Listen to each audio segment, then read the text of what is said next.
దేవుని నామానికి మహిమ కలుగును గాక. ఈ సమయంలో పాట పాడుకుని దేవుని నామాన్ని మహిమ పరుద్దాం.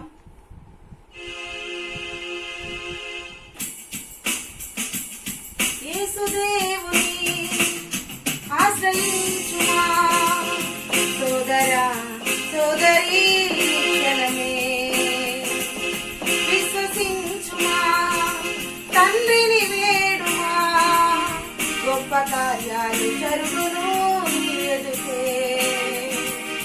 యేసుదేవుని ఆశ్రయించుమా సోదరా సోదరీ, క్షణమే విశ్వసించుమా, తండ్రిని వేడుమా, గొప్ప కార్యాలు జరుగును నీ ఎదుటే. స్వస్థత లేక సహాయము లేక సోలిపోయావా, యేసునామములోనే స్వస్థత, యేసు కృపలోనే భద్రత, యేసు రక్తములోనే విమోచన. యేసే నడిపించును జీవ మార్గాన. యేసుదేవుని ఆశ్రయించుమా సోదరా సోదరీ, క్షణమే విశ్వసించుమా, తండ్రిని వేడుమా, గొప్ప కార్యాలు జరుగును నీ ఎదుటే.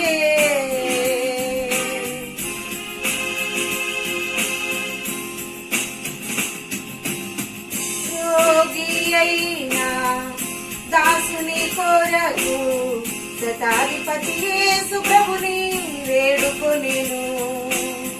మాట మాత్రం సెలవిమ్మనగా విశ్వసించిన ప్రకారమే స్వస్థతను పొందెను. రోగి అయినా దాసుని కొరకు శతాధిపతి యేసు ప్రభుని వేడుకొనెను.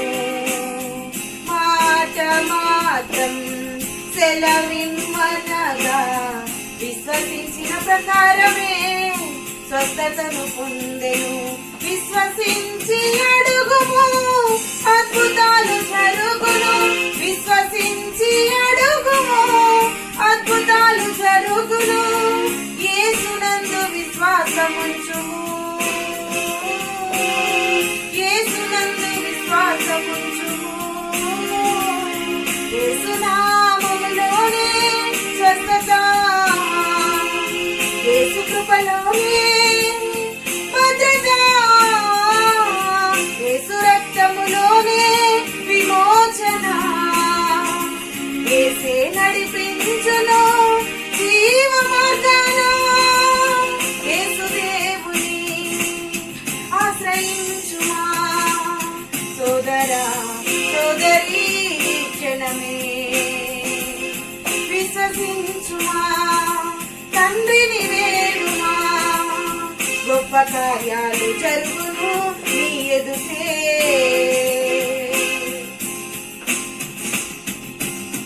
శోధనలైనా సమస్తమును కోల్పోయిన యోబు వంటి విశ్వాసం గమనించుమా. యథార్థతతో నిరీక్షించెను, రెండంతల దీవెనలు పొందుకొనెను. శోధనలైనా సమస్తమును కోల్పోయిన యోబు వంటి విశ్వాసం గమనించుమా. యథార్థతతో నిరీక్షించెను, రెండంతల దీవెనలు పొందుకొనెను. సహనము చూపుము సమకూడి జరుగును. సహనము చూపుము సమకూడి జరుగును. యేసునందు నిరీక్షించుము, యేసునందు నిరీక్షించుము. యేసు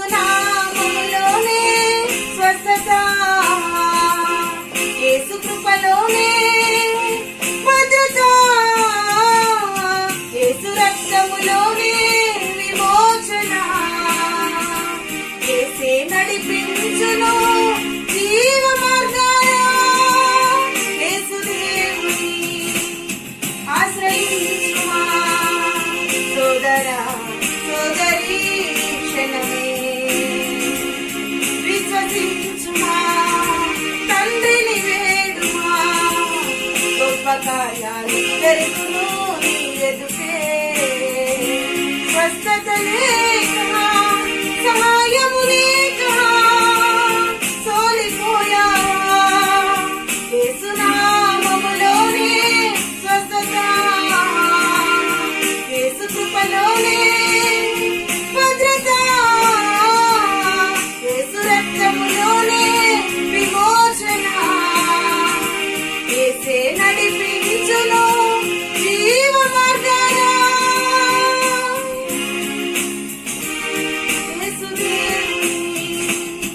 ఆశ్రయించుమా సోదరా సోదరి క్షణమే విశ్వసించుమా తండ్రిని వేడుమా గొప్ప కార్యాలు జరుగును నీ ఎదుటే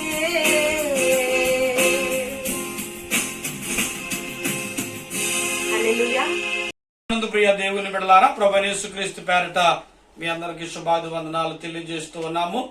దేవుని యొక్క మహా ఉచితమైన కృపను బట్టి ఈ ఆదివారపు ఆరాధన ఈ రీతిగా మిమ్మల్ని అందరినీ కలుసుకోవడానికి మహాగణుడు మహోన్నతుడు అద్వితీయ దేవుడైనటువంటి పునరుద్ధానుడైన యేసుక్రీస్తు నామములో మీ అందరికీ నా శుభాభివందనాలు తెలియజేస్తూ ఈనాటి వాక్య భాగములోనికి మనం అందరం నడిపించబడదాం. గత 2-3 వారాలుగా ఆశా యొక్క జీవితంలో దేవుడు అతని పట్ల చేసిన కార్యాలను గురించి మనం ఇంతవరకు నేర్చుకుని ఉన్నాం. మరి ఈ వారం అయితే ఆశ ఎలా దేవుని సన్నిధిలో మరి దూరం అయ్యాడనే సంగతిని గురించి మీతో మాట్లాడాలని నేను దైవజనునిగా ఆశ కలిగి ఉన్నాను. నాతో పాటు మీరందరూ మీ పరిశుద్ధ గ్రంథాలు తెరుస్తారా?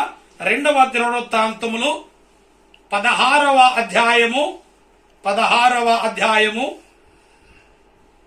7వ వాక్యాన్ని మీ కొరకు నేను చదువుతాను.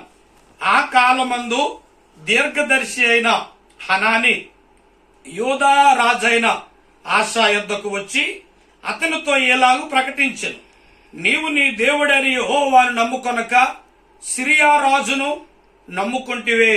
సిరియా రాజు యొక్క సైన్యము నీ వశము నుండి తప్పించుకుని పోయెను. చిన్న ప్రార్థన చేసుకుందాం.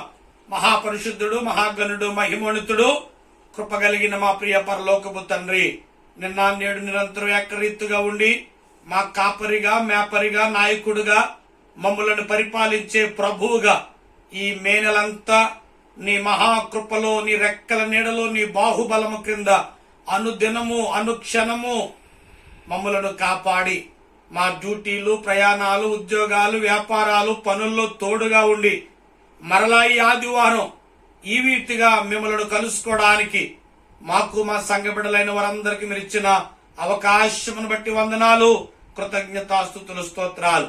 ఆశా యొక్క విఫలాన్ని గురించి ఈ రోజు నేను మాట్లాడాలని ఆశపడుతున్నాను. పరిశుద్ధాత్మ దేవుడా, నన్ను నీ యొక్క బోరగా మార్చుకోండి. నాలో నీ మాటలు, నాలో నీ యొక్క పదాలు ఉంచండి. నన్ను మీరు దీవించండి, నన్ను మీరు అభిషేకించి బిడలకు కావలసిన శ్రేష్టమైన మాటలు నా ద్వారా పలికించమని యేసు నామములో అడుగుచున్నాము తండ్రి, ఆమేన్. ప్రియా దేవుని సంగమా, మరి దేవుని మహా ఉచితమైన కృపను బట్టి ఈ మే నెల మొదటి ఆదివారం 1వ తారీఖు మొదలుకుని ఈ ఆఖరి ఆదివారంలోనికి మనం వచ్చాం. మరలా ప్రభు చిత్తమైతే నెక్స్ట్ మరలా ఆదివారం ఫస్ట్ సండే జూన్ నెలగా ఉంటది. మరి ఈ నెల అంతా గతించిన ఆదివారాలు అలాగే మరి మిగిలిన రోజులు కూడా దేవుడు మనందరి కుటుంబాలలో కొన్ని మరి కుటుంబాల్లో అనారోగ్యాలు వచ్చినా, అవసరతలు వచ్చినా, అక్కర్లు వచ్చినా, కొరతలు వచ్చినా, కొదువులు వచ్చినా వాటన్నిటిలో నుంచి దేవుడు మనలను తప్పించాడు, రక్షించాడు, విడిపించాడు. అందును బట్టి దేవునికే మహిమ కలుగునుగాక. ఈ రోజు ఈనాటి వాక్య భాగములో యొక్క మూలం ఏమిటంటే ఆశ విఫలమైపోయాడు. ఆశ జీవించినటువంటి జీవిత కాలములలో దేవుని బిడలారా ఇంచుమించు ఆశ మరి చాలా సంవత్సరాలు ఆ దేవుని సన్నిధిలో అతడు మంచి పరిపాలన అందించినటువంటి వాడు. అతడు 30-60 సంవత్సరములు అనేటువంటి మాట 16వ అధ్యాయములో రాయబడ్డది. అయితే ప్రియులారా, అతని చివరి సంవత్సరములో దేవునిని అనుసరించడములో విఫలమైపోయాడు. 16వ అధ్యాయము, 15వ అధ్యాయము, 14వ అధ్యాయములో మనము చదివితే అతడు ఒక గొప్ప సంఘ సంస్కరణకర్తగా వాక్యాన్ని ప్రతిష్ఠించాడు, వాక్యాన్ని, ధర్మశాస్త్రాన్ని నిర్మించాడు. త్రోవ తప్పి తిరుగుతున్నటువంటి ఇశ్రాయేలీలందరినీ, యూదా ప్రజలందరినీ త్రోవలోనికి నడిపించాడు. చెడు మార్గములు గుండా వెళ్లిపోతున్నటువంటి ప్రజలను బాగు చేశాడు. నెమ్మది లేక, శాంతి లేక, సమాధానము లేక బ్రతుకుతున్నటువంటి ఆనాటి ప్రజలను సరైన మార్గములలో నడిపించి ఒక గొప్ప భయంకరమైనటువంటి సైన్యమైన దేవుని బిడలారా, మరి కూషీల చేతుల్లో నుంచి తన ప్రజలను కాపాడుకోగలిగి దీన దశలో నుంచి ఐశ్వర్య స్థితిలోనికి, పేద స్థితిలో నుంచి ధనవంతుల స్థితిలోనికి, కష్టాలలో నుంచి సంతోషాలకి రాగలిగాడు. అలాంటి అతని 36వ సంవత్సరాల పరిపాలన కాలములో అతని యొక్క చివరి దినాలు, అతని యొక్క చివరి సంవత్సర కాలపు పరిపాలనలో ఇంత గొప్ప ప్రార్థనాపరుడు, ఇంత గొప్ప ఆత్మీయుడు, ఇంత గొప్ప దేవుని కుమారుడు, ఇంత గొప్ప భక్తి కలిగిన వాడు, ఇంత మంచి విశ్వాసము కలిగిన వాడు ఓడిపోయాడు, పడిపోయాడు, జారిపోయాడు. దానికి గల కారణాలు ఏమిటంటే ప్రియులారా, ఒక 3 కారణాలు 16వ అధ్యాయములో ఉంటాయి. అందులో మొట్టమొదటిది మీరు జాగ్రత్తగా చదివితే 7వ వచనము నుండి 9వ వచనం వరకు చదవాలి. అయితే సమయ భావాన్ని బట్టి నేను మీతో సింపుల్ గా 7వ వచనాన్ని చదువుతాను. ఆ కాలమందు దీర్ఘదర్శి హనానీ అనగా ఒక దైవజనుడు యూదా రాజైన ఆసా యొద్దకు వచ్చి అతనితో ఇలాగూ చెప్పాడు, నీవు నీ దేవుడని యెహోవా నమ్ముకొనక సిరియా రాజును నమ్ముకొంటివే అని ప్రభువు దైవజనుడైనటువంటి హననీని పంపించి ఆశాతో మాట్లాడుతున్నాడు. ఆశా జీవితంలో 14వ అధ్యాయము చిన్న ప్రాయములో దేవుని సన్నిధిలో ఎంతో నమ్మకస్తుడిగా పెరిగి పెద్దవాడైనటువంటి ఆశ తన ఆఖరి దినాలలో 16వ అధ్యాయములో ఒక యుద్ధం వచ్చింది. ఒక యుద్ధం వచ్చినప్పుడు ఆ యొక్క రాజు అయినటువంటి ఆ సిరియా రాజు అతని మీదకు యుద్ధమునకు రాగా అతడైనటువంటి ఆశ ఏం చేశాడంటే ప్రియులారా, దేవుని సన్నిధిలోనికి వెళ్లి ప్రార్థించకుండా, దేవునిని నమ్ముకొనకుండా, దేవుని పైన ఆధారపడకుండా తన 35 సంవత్సరాలు పరిపాలనలో సహాయము చేసిన, కాపాడిన, దీవించిన, ఆశీర్వదించిన, తప్పించిన, యుద్ధము చేసినటువంటి, బలమిచ్చిన దేవుణ్ణి విడిచిపెట్టి లోకపరమైనటువంటి మానవ వనరులపైన, మనుషులపైన అతడు ఆధారపడుతున్నట్లుగా మనము చూస్తున్నాం. 36 సంవత్సరాల కాలములో బలహీనుడైన ఆశాను దేవుడు బలపరిచాడు. యుద్ధం అంటే ఏంటో తెలియని ఆశకు యుద్ధము నేర్పించాడు. శక్తి అంటే ఏంటో తెలియని ఆశకు శక్తినిచ్చి, బలమునిచ్చి, దిక్కు లేక ఒంటరి వాడిగా ఉంటున్నటువంటి ఆశాను దేవుడు ఎంతగానో ఆదరించాడు. దేవుడు ఎంతగానో కనికరిస్తే ప్రియులారా, ఆశా సంగతి అనగా దేవుని అందలి శక్తిని మర్చిపోయి దేవుని పైన ఆధారపడ్డం, దేవుని పైన వెళ్లి విశ్వసించడం, దేవుని పైన నమ్మకం పెట్టుకోవడం, దేవుని పైన విశ్వాసమును కలిగి ఉండవలసినటువంటి ఆశ చివరి దినాల్లో ఏ రాజు అయితే యుద్ధానికి వచ్చాడో ఆ రాజు దగ్గరికి వెళ్లి సంధి చేసుకుని, ఆ రాజుతో కాంప్రమైజ్ అయిపోయి, ఆ రాజు దగ్గరికి వెళ్లి నేను యుద్ధము చేయలేను, నేను బలహీనుడు అని తన యొక్క బలహీనతలు బయట పెట్టుకున్నాడు. అది చూసినటువంటి దేవుడు కోపగించాడు. అది అతని ఆత్మీయ పతనానికి మొదటి మెట్టేటంటే దేవుడి పైన ఆధారపడవలసినటువంటి వాడు. అందుకని ప్రియులారా, 118వ కీర్తన 8వ వాక్యములో మంచి మాట ఉంటుంది. ఆ మాట మీరు చదవండి బిడ్డలారా. రాజు నమ్ముకున్నటి కంటే, నరులు నమ్ముకున్నటి కంటే యెహోవాను ఆశ్రయించుట మేలని కీర్తనకారుడు ఎన్ని సంవత్సరాలు పరిపాలన చేసిన దావీదైతే మాత్రం దేవుని పైన ఆధారపడ్డాడు. కాబట్టి అతడు మొదటి పతనానికి కారణం దేవుని పైన ఆధారపడవలసిన ఆశ మానవ వనరులపైన, మనుషులపైన, రాజులపైన ఆధారపడ్డాడు. దేవునికే మహిమ కలుగునుగాక.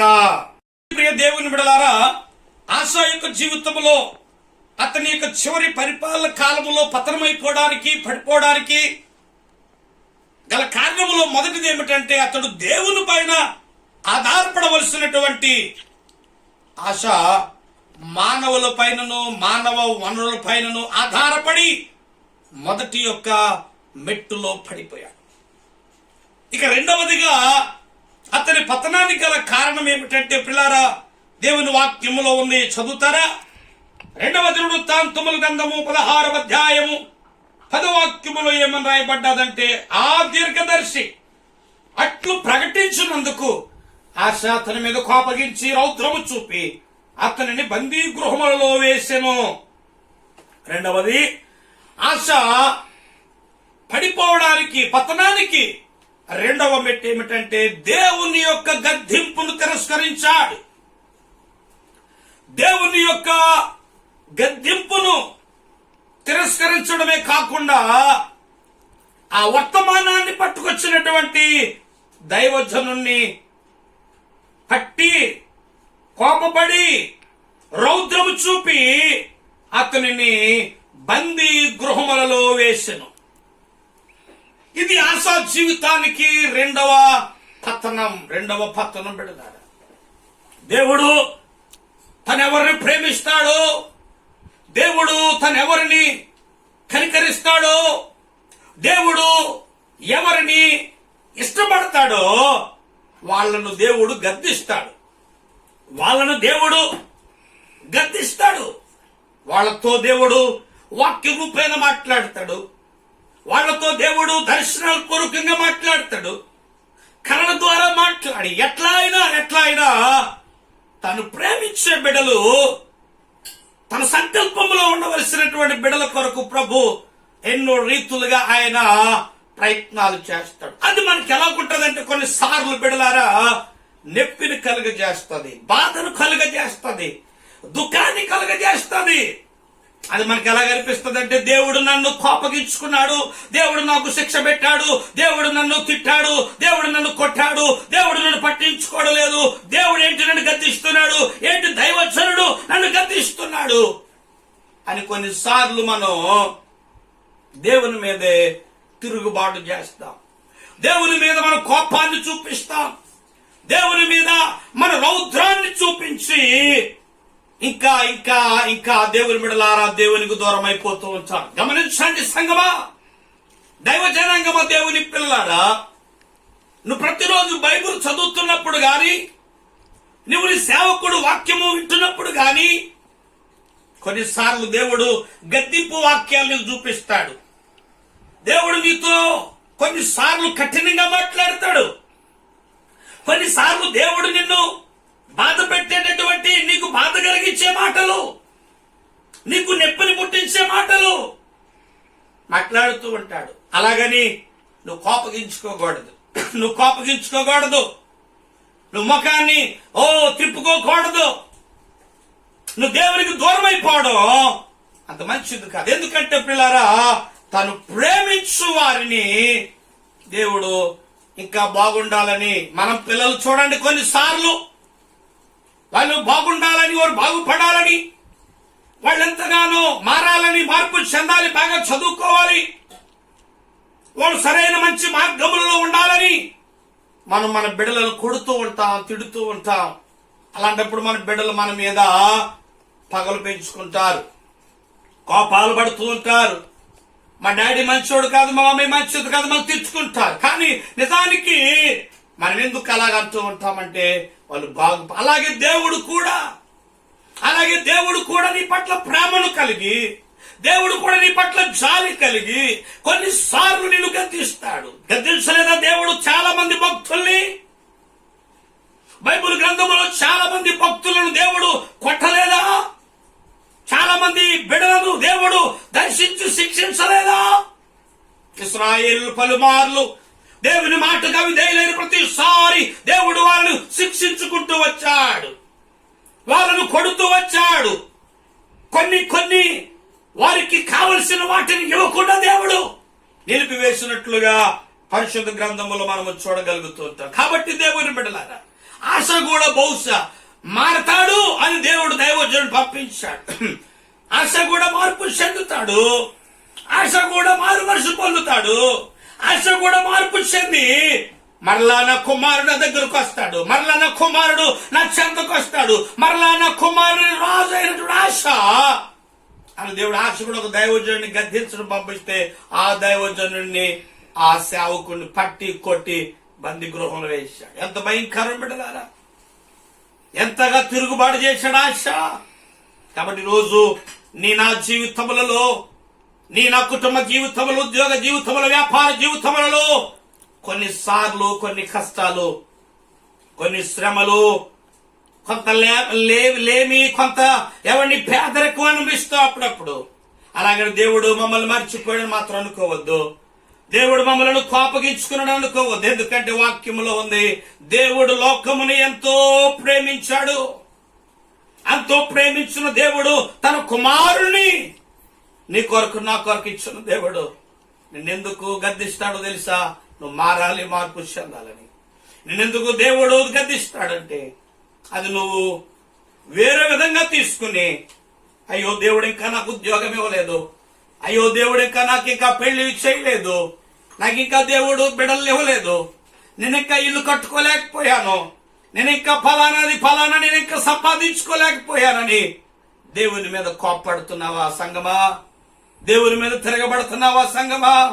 దేవుని మీద వ్యతిరేకంగా ఉంటున్నావా సంగమా? ఎందుకు ఒక మాట చెప్పాలి, దేవుడు నిన్ను ఇంకా ప్రేమించాడు.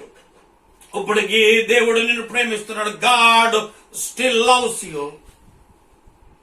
దేవుడు అంటాడు, చాచిన చేతులతో మీ కొరకు ఎదురు చూస్తున్నాను అంటున్నాడు.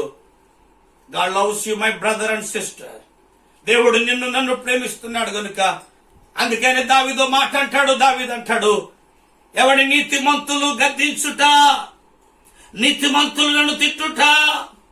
నీతిమంతులు దావీదును గద్దించలేదా? బెత్షెబతో పాపము చేసినప్పుడు దావీదు దగ్గరికి ప్రవక్త వెళ్ళలేదా? నాతాను వెళ్ళి గద్దించలేదా? నాతాను ప్రవక్త వెళ్ళి దావీదును 2 పర్యాయాలు ప్రవక్తలు గద్దించారు. దావీదు కోప్పడలేదే. ఏంటని నేను తప్పు చేశాను ఒప్పుకున్నాడు. మరికొన్ని సంవత్సరాలు దేవుడు ఆయుష్కాలం ఇచ్చాడు. అలాంటి భక్తులు ఎంతో మందిని దేవుడు యాకోబుని గద్దించలేదా? దేవుని బిడ్డలారా, పరిశుద్ధ గ్రంథములో తాను ప్రేమించినటువంటి భక్తులైనటువంటి యోసేపును దేవుడు కొన్ని పర్యాయాలు విడిచిపెట్టలేదా? కొన్ని పర్యాయాలు బాధలకు గురి చేయలేదా? కొన్ని పర్యాయాలు దేవుని బిడ్డలారా శిక్షలకు వారి గురి కాలేదా? అలాంటప్పుడు ఎప్పుడైనా వారు కోపగించారా? వాళ్ళు బాధపడ్డారా? వాళ్ళు కన్నీరు విడిచారా? దేవుని తిరుగుబాటు చేశారా? దేవుని వదిలి వెళ్ళిపోలేదు, దేవునికి లోబడ్డారు. అందుకే గొప్ప గొప్ప ఆశీర్వాదాలు పొందుకున్నారు. కాబట్టి సంగమా, దేవుడు ఏదో నిన్ను అంటున్నాడని, లేక దినాలు చూస్తే అలా కనిపిస్తుంది, నీకెంతకాలం దేవుడు లేడేమో, దేవుడు ఉన్నాడా అనే ప్రశ్నలో దయచేసి దేవునికి దూరం అవ్వద్దు. ఆశవలి తిరుగుబాటు చేసి దేవుని ఉగ్రతకు మరింత ఎక్కువగాను పాత్రలు కాకూడనట్లుగా దేవుడి గద్దింపును ప్రేమతో స్వీకరిందాం. దేవుని వాక్యాన్ని ప్రేమతో అంగీకరిందాం. దేవుని యొక్క మరి బిడలారా ఆయన ప్రేమను అర్థం చేసుకుందాం. ఆయన మన పట్ల చూపిస్తున్న కనికరను అర్థం చేసుకుందాం. దేవుని ప్రేమిందాం. 2వ మెట్టు ఏమిటంటే, ఇదిగో అతడు దేవుని గద్దింపును తిరస్కరించాడు. దేవునికి మహిమ కలుగును గాక. ప్రియ దేవుని బిడలారా, ఆశా యొక్క పతనానికి 3వ మెట్టు ఏమిటంటే, 2వ దినవృత్తాంతాల గ్రంథము 16వ అధ్యాయము 12వ వాక్యములో రాయబడిన, ఆశ తన ఏలుబడి 39వ సంవత్సరమున పాదములలో జబ్బు పుట్టి తాను బహు బాధపడినడు. దాని విషయములలో అతడు యెహోవా యందు విచారణ చేయక వైద్యులను పట్టుకొని. 3వ మెట్టు పతనానికి ఆశా జీవితంలో ఏంటంటే ప్రియులారా, దేవుణ్ణి కాక వైద్యులు నమ్మాడు. అనగా మీరు అనుకోవచ్చు, మరి వైద్యులు అని ఇక్కడ రాయబడ్డారు కదండి పాస్టర్ గారు, మరి ఎవరు ఈ వైద్యులు అంటే, అక్కడ నిజానికి మనం లోతుగా అర్థంలోనికి వెళ్తే అక్కడ డాక్టర్లు అని కాదు. అతడు ఎవరిని ఆశ్రయించాడంటే, అతని రాజ్యములో ఉన్నటువంటి మంత్రగాళ్లను ఆచరించాడు, లేక దేవుడు ఆశ్రయించాడు. మంత్రాలు, తంత్రాలను ఆశ్రయించాడు. అది దేవునికి ఎంతో బాధ అనిపించింది. అది దేవునికి ఎంతో దుఃఖం అనిపించింది. నా బిడ్డలు నా దగ్గరికి వస్తేనే స్వస్థపరచనా? నిన్ను స్వస్థపరచు యెహోవాను నేను కదా అని దేవుడు అన్నాడు. నాకు అసాధ్యమైనది ఏదైనా కలదా అని దేవుడు అన్నాడు. ఇదిగో నమ్ముట నీ వల్లెత్తి నమ్మువానికి సమస్తము సాధ్యమని దేవుడు మనతో మాట్లాడాడు. యెహోవా నా కాపరి, నాకు లేమి కలగదని దావీదు మాట్లాడాడు. 5,000 మంది ఆకలి తీర్చగలిగిన దేవుడు, సమరయ స్త్రీని బాగు చేసిన దేవుడు, రోగులను ముట్టి స్వస్థపరిచిన దేవుడు, కుష్ఠరోగులను బాగు చేసిన దేవుడు. పాత నిబంధన గ్రంథములో నయమాన్ లాంటి కుష్ఠరోగులను బాగు చేసినటువంటి దేవుడు నిన్ను బాగు చేయలేడా? నన్ను స్వస్థపరచలేడా? మనకొచ్చినటువంటి బలహీనతలను బాగు చేయడానికి దేవుడు దెబ్బలు తిన్నాడు. యెషయా గ్రంథములో ఆయన పొందిన గాయములు చేత మనకి స్వస్థత అని వాక్యములు రాయబడినప్పుడు వాక్యము నిరర్థకము చేస్తున్నాం. మనం వాక్యమును పట్టించుకోకుండా, వాక్యమును సరిగా అర్థం చేసుకోకుండా ఇదిగో మంత్రగాళ్ళ దగ్గరికి వెళ్ళాడు, తాంత్రిక విద్యలు కలిగిన వారికి వెళ్ళారు, జ్యోతిష్కుల దగ్గరికి వెళ్ళాడు, సోది చెప్పేవాడి దగ్గరికి వెళ్ళాయా నాకు ఈ జబ్బు వచ్చింది పాదాల్లో, నాకెవరు స్వస్థత అని లోకల్ సంబంధమైనటువంటి శక్తులపై ఆధారపడుతున్నాడు ఆశ. అది దేవునికి ఎంతో బాధ అనిపించింది. 36 సంవత్సరాలు ఆశాను కాపాడిన వాడు దేవుడు కాదా? 36 సంవత్సరాలు ఆశాకి విజయం ఇచ్చిన వాడు దేవుడు కాదా? 36 సంవత్సరాలు ఆశాను కాపాడుకుంటూ రాజులు చేసి, యుద్ధములు చేసి, పోరాటములు చేసి ఆశాకు స్థితి లేనివాడి స్థితి, గతి లేనివాడి గతి, బ్రతుకు లేనివాడికి బ్రతుకిచ్చిన వాడు దేవుడు కాదా? ఈరోజు ఆశాకి తాంత్రిక విద్యల పైన ఆధారపడాలా? మంత్రగాళ్ళ పైన ఆధారపడాలా? ఈరోజు వాక్యం వింటున్న దైవ జనాంగమా, 36 సంవత్సరాల ఆశాను కాపాడిన దేవుడు ఈ చివరి దినాల్లో ఆశాను కాపాడలేకపోయాడు అనుకుంటున్నారా? దేవునిలో శక్తి లేదనుకుంటున్నారా? దేవునిలో బలం లేదనుకుంటున్నారా? దేవునిలో ఉన్న శక్తి సరిపోతలేదనుకుంటున్నారా? ఆయన మహోన్నతుడు, ఆయన మహాగణుడు, ఆయన సర్వభూమికి రాజు అయి ఉన్నవాడు, సర్వయుగములను ఏలుతున్నటువంటి వాడు. ఆయన ఆశా కాలంలోనే కాదు, అబ్రాహాము కాలంలోనే కాదు, యేసుక్రీస్తు వారి కాలంలోనే కాదు, శిష్యుల కాలంలోనే కాదు, యుగములందంతటా ఆయన శక్తి కలిగినటువంటి దేవుడు, ఆయన బలము కలిగినటువంటి దేవుడు, ఆయన స్వస్థపరచగలిగినటువంటి దేవుడు, ఆయన బలము కలిగినటువంటి దేవుడు. ఆయన పైన ఆధారపడాలి. కానీ ఆశ 3వసారి కూడా ఫెయిల్ అయిపోయి తన రాజ్యాన్ని చేతులార పోగొట్టుకున్నాడు. బిడ్డలారా, దైవజనుడిగా మీ అందరినీ నేను బ్రతిమాలుకుంటున్నాను. దైవజనాంగమా, దేవుని పిల్లలారా, దేవుని మీద మనం ఎప్పుడు కూడా కోపగించొద్దు. ఇంత గొప్ప రాజుగా పరిపాలన చేసిన పరిపాలకుడు చివరి 1 year లో దేవుని ఆశ్రయించడంలో ఫెయిల్ అయిపోయి చివరికి తన రాజ్యాల్లో నెమ్మది లేకుండా చేసుకున్నాడు.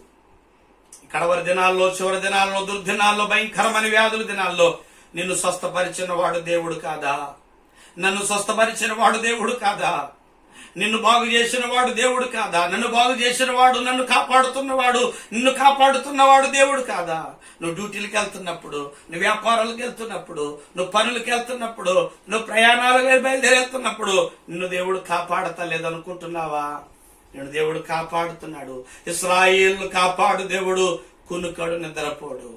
నీకు జ్ఞానమును దేవుడు ఇస్తున్నాడు, నీకు ఆరోగ్యమును దేవుడు ఇస్తున్నాడు. కాబట్టి లోకములో ఉన్న వాటిపైన ఆధారపడొద్దు. లోకములో ఉన్న వాటిపైన మీరు దయచేసి బిడ్డలారా ఆశ్రయించొద్దు.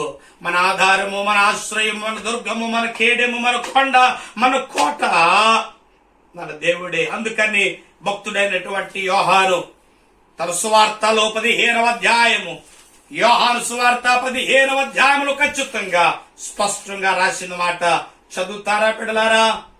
5వ వాక్యములో, ద్రాక్షావల్లిని నేను, తీగలి మీరు, ఎవడు నా యందు నిలిచి ఉండనో, నేను ఎవరి యందు నిలిచి ఉండునో వాడు బహుగా ఫలించును. నాకు వేరుగా ఉండి మీరేమీ చేయలేరు. నాకు వేరుగా ఉండి, ఆశ దేవునికి వేరుగా ఉండేదో చేద్దాం అనుకున్నాడు. ఐగుప్తు రాజు ఫరో దేవునికి వేరుగా ఉండేదో చేద్దాం అనుకున్నాడు, ఏం చేయలేకపోయాడు. బబులోను సామ్రాజ్య అధినేత నెబుకద్నెజరు రాజు గాని, దర్యావేషిక చాలా మంది ఏదో చేయాలనుకున్నారు, చేయలేకపోయారు. దేవునికి వేరుగా ఉండి మనం ఏం చేయాలి? ఆశ అనుకున్నాడు, దేవుడు లేకుండా నేను బతకగలను, దేవుడు లేకుండా నా గాయాన్ని, నా రోగాన్ని, నా వ్యాధిని, నా బాధను, నా రాజ్యాన్ని కాపాడుకోగలనుకున్నాడు. కాపాడుకోగలిగాడా? కాపాడుకోలేకపోయాడు. కాబట్టి యోహాను సువార్తలు అంటాడు, నాకు వేరుగా ఉండి మీరేమి చేయలేరు. కాబట్టి ఈ నెలంతా క్షేమంగా ఉన్నామంటే, ఈ నెలంతా 5 నెలలు దేవుడు క్షేమంగా ఉంచాడు. దేవునికే మహిమ, దేవునికే మహిమ కలుగునుగాక. బిడ్డలారా, ఇంకా ప్రభు నెక్స్ట్ జూన్ నెల కూడా దేవుడు కాపాడతాడు. ఆయన శక్తి తగ్గిపోలేదు, ఆయన బలము తగ్గిపోలేదు. ఆయన కాపుదల ఎప్పుడు మన పట్ల ఉంటుంది, ఆయన భద్రత ఎప్పుడు మన పట్ల ఉంటుంది, ఆయన కను దృష్టి ఎప్పుడు నీపై నాపై ఉంటుంది. ఆయన వెళ్తురావులు ఆయన ఎప్పుడు మన వైపు బిడ్డలారా అని చూస్తున్నాడు, కుమార్తెలారా, నా కుమారులారా అని చూస్తున్నాడు. కాబట్టి దయచేసి దేవునికి దూరంగా ఉండి, దేవుణ్ణి ఎడబాసి, దేవుణ్ణి విడిచిపెట్టి మాత్రం మీరు అదే యోహాను సువార్త 15వ అధ్యాయము 7వ వాక్యం చదువుకుని నేను ప్రార్థన చేస్తాను. అలా ఏమంటాడు తెలుసండి? యోహాను 15:7 నీకు నాకు అభివృద్ధి ఆశీర్వాదం ఎక్కడ? నా యందు మీరును మీద నా మాట నిలిచిండి నేడలా మీకేది ఇష్టం అడుగుడు అది మీకు అనుగ్రహింపబడును. రానున్న జూన్ నెలలో దేవుడు నీ ఆశలన్నీ తీర్చునుగాక, నువ్వు అనుకున్నది అనుగ్రహించునుగాక, నువ్వు కోరుకున్నది నీ కుటుంబంలో జరుగునుగాక. మరి ఏం చేద్దాం? ఆయనలో నిలిచింది. ఈ నెలంతా ఎలా నిలిచున్నారు? ప్రార్థనలో. ఈ నెలంతా వాక్యంలో నిలిచున్నారు. వాక్యంలోనే ప్రార్థనలో సహవాసం నిలిచిన సంగమా, నెక్స్ట్ మంత్ కూడా ప్రభులో నిలిచి ఉందాం. ఆశ వల్ల దయచేసి 3 పొరపాట్లు మీరు చేయొద్దు. మానవ వనరులపై ఆధారపడొద్దు. 2 దేవుని గద్దింపును తిరస్కరించొద్దు. 3వది ఈ లోకపరమైన తాంత్రిక మాంత్రిక శక్తుల పైన కాదు. డాక్టర్లు అంటలేదు, అక్కడ వైద్యం కావాలి, డాక్టర్ల కొరకు ప్రార్థన చేద్దాం. ఇంకా గొప్ప గొప్ప మందులు రావాలి వైరస్ కొరకు, దేవుడే ఇస్తాడు. దేవునికి అసాధ్యమైనది ఏది లేదు. కాబట్టి దయచేసి ఎవరు కూడా ఆశ వల్లే చివరి దినాల్లో ఎడబాటు కలిగి ఉండొద్దు, దేవునికి లోబడి ఉందాం. అట్టి కృప దేవాతి దేవుడు మనకును మన సంఘ బిడ్డలందరికీ ఇచ్చునుగాక. ఆమేన్. ప్రార్థన చేస్తాను. అందరూ కళ్ళు మూసుకోండి. మంచి వాక్యంతో దేవుడు మనం బలపరిచాడు. మహాపరిశుద్ధుడు, మహాగణుడు, మహిమోన్నతుడు, కృప కలిగిన మా తండ్రి కొందనాలు, స్తోత్రాలు. నేటి మా అద్భుతమైనటువంటి ఆరాధన ఈరోజు మరి ఆఖరి ఆదివారం మే నెల అయినప్పటికీ నీ సన్నిధిలో ఉండాలి. కానీ మీ సన్నిధిలో లేకపోయే ప్రస్తుత కాల పరిస్థితులను బట్టి మీకు తెలుసు ప్రభు, మీకు మరుగైనది ఈ లోకం లేదు. మరి ఆశ గత 2 వారాలుగా నేర్చుకుంటున్న వాక్యమును చివరికి పతనానికి అయిపోయిన కారణం నిన్ను విడిచిపెట్టుటే. ఈ లోకంలో మేము బ్రతుకుండాలన్నా, ఈ లోకంలో మేము జీవించాలన్నా, ఈ లోకంలో మేము ఆనందంగా ఉండాలన్నా, ఆరోగ్యంగా ఉండాలన్నా, ఆశీర్వదించబడాలన్నా అది నీ వలన మాత్రం. ఎందుకంటే కలిగి ఉన్నది ఏదియో యోహాను సువార్త ప్రకారంగా ఆయన లేకుండా కలగలేదు. కలిగింది మీరు కలిగించారు కనుక మేము ఎల్లప్పుడూ యోహాను 15 అధ్యాయము సువార్తలో 7లాగా మేము నీలో నిలిచి ఉండాలంటే ప్రార్థనలో నిలిచి ఉండాలి. వాక్యమును ఎవరు వేసుకుంటూ ఉండాలి, వాక్యమును ధ్యానించుకుంటూ ఉండాలి, ప్రార్థన చేసుకుంటూ ఉండాలి, విశ్వాసములో నిలకడగా ఉండాలి, సహవాసములో నీకు దగ్గరగా ఉండే కృప నాకు దయచేయండి. నీకు ఎడబాటు కలిగి మేమేమి చేయలేము. నీలో నిలిచి ఉండే ధన్యత మా సంఘ బిడ్డలందరికీ దయచేయండి. నీకెవరైనా ప్రార్థనకు దూరం అయిపోతే, ఇక లాక్డౌన్ లో వాక్యానికి ఒకవేళ దూరం అయిపోయి ప్రార్థనలు చేయలేకుండా, వాక్యాలు చదవకుండా ఉంటే రాను దినాల్లోనైనా మరలా తిరిగి నీళ్ళు నిలిచి ఫలించి అభివృద్ధి చెందే కృప దయచేయమని మా యూబీసీ అలాగే నాయన మరి బిడ్డలందరినీ పేరు ఆశీర్వదించండి. ఇదిగో ప్రభువా, నీ సన్నిధిలో ప్రార్థిస్తుంటుండగా మా డాక్టర్లందరి కొరకు ప్రార్థిస్తున్నాను. డాక్టర్ల వారి కుటుంబాల బిడ్డలు, నర్సెస్ వారి కుటుంబాల వారి బిడ్డలు మరి డ్యూటీల్లో తోడైంది. మా టీచర్స్ అండ్ ఫ్యామిలీస్ దీవించి ఆశీర్వదించండి. అలాగే నాయన మా యొక్క బిజినెస్ వ్యాపారస్తులందరూ కూడా మీరు దీవించి ఆశీర్వదించండి. చేతి పనులు, కూలి పనులు, పొలం పనులకు వెళ్తున్న వారు, ఇదిగో మా సంఘంలో అనేక మంది ఆయా రాష్ట్రాల, ఆయా దేశాల్లో ఉద్యోగాల కొరకు, ఆయన పనుల కొరకు వెళ్ళిన ప్రతి ఒక్కొక్కరిని పేరున మీరు ఆశీర్వదించండి. ముఖ్యంగా మా సంఘ పెద్దలందరినీ ఆశీర్వదించండి, వారిని వారి కుటుంబాన్ని ఆశీర్వదించండి. మా సంఘ స్కూల్ బిడ్డలను దీవించండి, మా యవ్వన బిడ్డలను దీవించండి. ఇంకా ఎంతమంది అయితే ఆయన మరి ఉద్యోగాలు లేక బాధపడుతున్న వరకు ఉద్యోగాలు దాయిచ్చేయండి. ఎంతమందికి అయితే ఆయన ఇల్లు లేక బాధపడుతున్న వాళ్ళకి ఇల్లు దాయిచ్చేయండి. ఎంతమందికి ఇంకా వివాహాలు జరగక బాధపడుతున్నారో వాళ్ళకి చక్కటి వివాహాలు జరిగించు. ఎంతమందికి గర్భఫలాలు లేవు, గర్భఫలాలు దయచేయండి. ఎంతమందికి ఇంకా నాయన మరి ప్రభువా మరి అప్పుల్లో ఉన్నారో వారి అప్పులు తీర్చండి. మరి ముఖ్యంగా ఈ వైరస్ నుంచి మమ్మల్ని కాచి కాపాడండి. ఈ వైరస్ మా దేశం నుంచి, మా ప్రాంతాల నుంచి, మా పట్టణాల నుంచి మీరు పారదులు. మరలా మేమందరూ ఒక్కొక్క దినాన్ని నీ సన్నిధిలో కలుసుకుని నీ సన్నిధిలో సంతోషించి ఆనందించి మహాభాగ్యము నిమ్మని. త్వరలో మేమందరం నీ సన్నిధిలో కలుసుకుని దానితో మీరు మాకు ఇస్తారు నమ్ముతూ, అప్పటి వరకు నీ కృపని కాపుల భద్రత నాకు తోడుగా ఉంచమని యేసు పరిశుద్ధ నామములో వేడుకొనుచున్నాము తండ్రి. ఆమేన్. మన పరమ తండ్రి దేవుని ప్రేమ, యేసుక్రీస్తు వారి కృప, పరిశుద్ధాత్మ దేవుని కన్యుల సహవాసం, త్రియేక దేవుని యొక్క దీవెన నీ యందు నిలిచి ఉండే గొప్ప ధన్యత ఈ మాటలు వింటున్న మా సంఘ బిడ్డలందరికీ మీరు మెండుగా సహవాసములో నిలిచి ఉందురుగాక. ఆమేన్, ఆమేన్, ఆమేన్. అందరికీ వందనాలండి. దేవుడు మిమ్మల్ని మీ కుటుంబాలను దీవించునుగాక. థ్యాంక్ యూ అనండి. God bless you. అందరికి వందనాలు.